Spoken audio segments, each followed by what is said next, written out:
Samimi duygular besledim sene, sevgime karşılık görebilmirəm.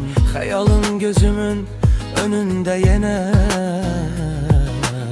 gözlerin uzakda dözə bilmirəm. Tayı bəraberi əvəzi yoxdur, səndən başqasına baxa bilmirəm. Quruyub göz yaşım ayaqlarımda, yıxıldığım yerdən qalxa bilmirəm.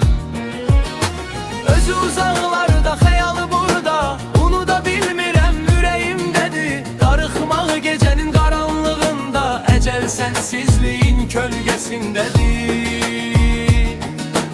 Əcəl sənsizliyin kölgəsindədir. Sevdiyim, həsrətin çəkdiyim qadın, səndən başqasını gözləmirəm mən.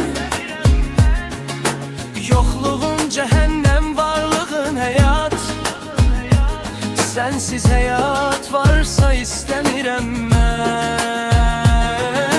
Sevdiyim, həsrətin çəkdiyim qadın, səndən başqasını gözləmirəm mən. Yoxluğun cəhənnəm, varlığın həyat, sənsiz həyat varsa istəmirəm mən.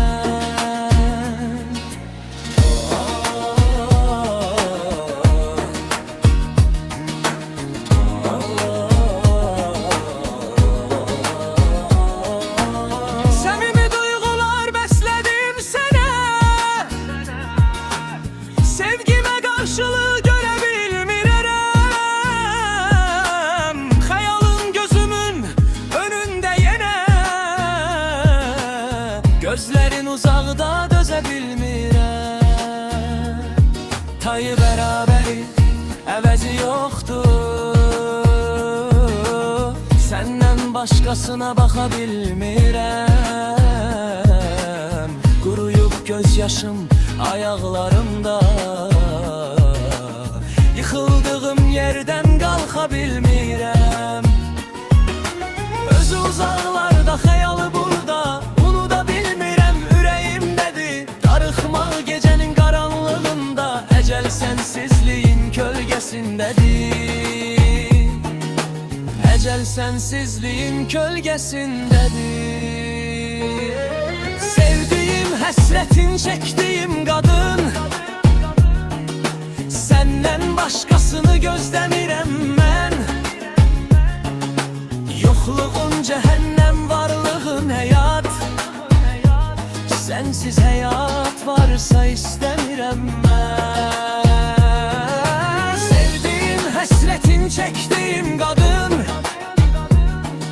səndən başqasını gözləmirəm mən. Yoxluğun cəhənnəm, varlığın həyat, sənsiz həyat varsa istəmirəm mən.